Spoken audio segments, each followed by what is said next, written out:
In the fields of the Punjab, you don't start your life with a clean slate. You start with a balanced dew.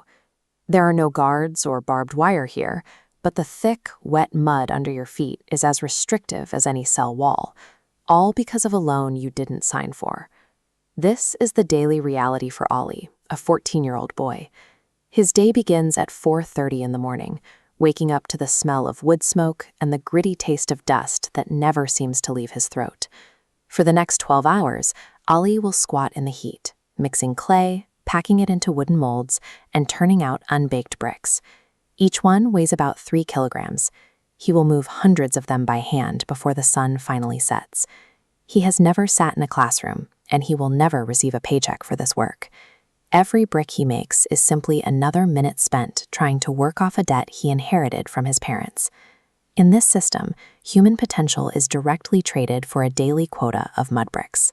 It is a cycle that traps entire families in the dirt, often for their entire lives. To see how Ali's debt began, we have to look at the lack of options for the ultra-poor. His family operates entirely outside the formal economy. They have no bank accounts, no insurance, and no safety net for when things go wrong. A decade ago, his mother suffered a severe medical emergency. With no savings, his parents had no way to pay the hospital bills. They needed cash immediately, simply to ensure she survived the night. They turned to the local brick kiln owner, who offered them 40,000 rupees, an advance known as peshgi. At the time, it seemed like their only way to survive. But the loan came with a permanent catch. To repay the money, the entire family was required to relocate to the kiln and provide the manual labor necessary to settle the balance. The peshgi system leverages this exact moment of desperation. It provides immediate cash to those with no other choice, binding them to a work arrangement that is mathematically designed to be inescapable. The person who manages this arrangement is the munshi, the kiln's bookkeeper. He uses vernacular accounting, a customized, unregulated ledger system designed by kiln owners to track every penny the workers owe. At the end of a grueling week, Ali's father checks the ledger with the munshi, expecting to see their hard work chip away at the original loan. Instead, the balance remains nearly unchanged. This animated ledger shows the predatory math in action. Before any money goes toward the debt, the munshi takes deductions for the family's food, the tools they use to work, and high interest rates on the original advance. These costs often eat up their entire week's earnings. Because Ali's father cannot read or write, he is entirely unable to verify the munshi's math.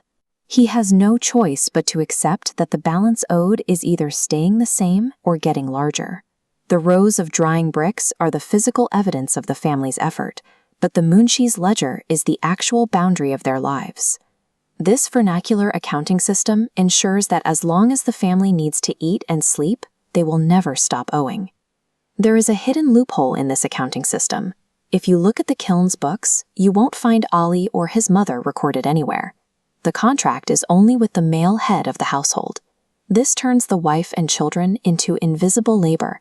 They are forced to work for free just to help the father hit the impossible production quotas required to keep the debt from growing. People often ask why these families don't just walk away. The reality is that their mud shelter is owned by the kiln. Leaving the debt behind means choosing immediate homelessness and starvation. Those who do try to escape face the brick kiln mafia, a collusion of owners and local authorities who track down runaways and return them to the kiln to face violent punishment. Debt bondage doesn't require locked doors. The combination of an ever-growing financial obligation and total physical dependency creates a prison that needs no walls to keep its inmates inside. Zooming out from Ali's kiln reveals the staggering scope of the problem.